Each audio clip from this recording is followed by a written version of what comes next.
Well, this is a bit of a different approach, and this is a bit of a different story to this, but I just wanted to share the very first time that I saw or witnessed a car hijacking in my life.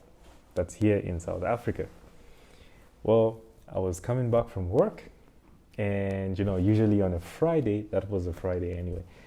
Usually on a Friday, when I feel lazy to cook, I just love to, pass by one of the local restaurants and pick up pap, what we call in Shima, and pick up, yeah, pap and beef stew or something like that. And that day was the same as any other Friday. I decided I am not going to cook and I'm going to pick up pap on the way home. So anyway, as I walked into the restaurant, I bought my stuff, and as I just walked out, I had my pap in my hand with beef stew, and just as I stepped out of the restaurant, there were cars parked in front of the restaurant.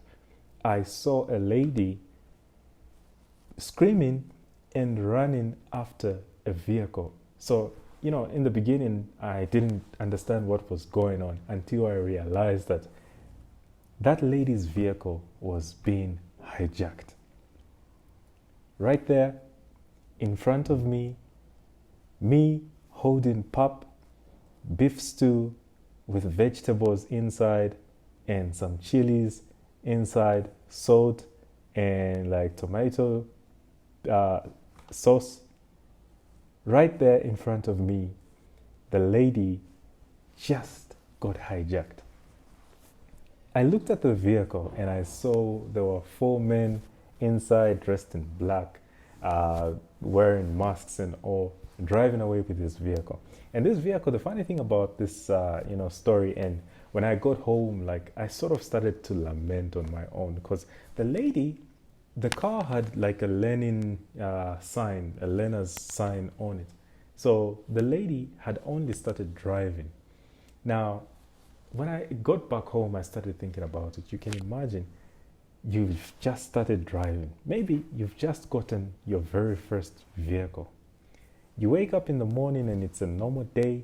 You are in a neighborhood that you wouldn't even begin to think that you would get hijacked.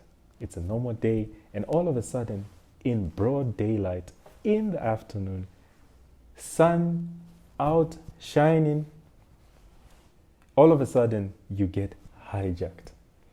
It really disturbed me, but I didn't lose my appetite. I still ate that day, but it really did disturb me because in those cases, when you witness such a thing, you start to think, what if it was me that, was in that situation?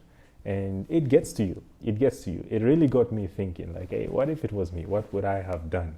If you think about it, you had a day that your day was going all fine, everything was going fine, and then all of a sudden this thing happens, and now you have to go to the police and report this thing. You have to call your insurance, and you have to now get your vehicle replaced. That is, if you've got insurance.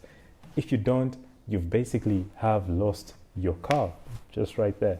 So it was really shocking to me. It was the first time I witnessed this thing. I had never in my life seen such a thing before. I've heard about it, from very far. I've watched videos about it, but for the very first time, seeing it, eye to eye, like face to face, right there, me holding pap and beef stew in my hand on a Friday, that was really a shocking incident. And I'll never forget, but it was quite interesting. And I just wanted to share, the very first time that I saw a car hijacking out here in South Africa. Yeah, thanks.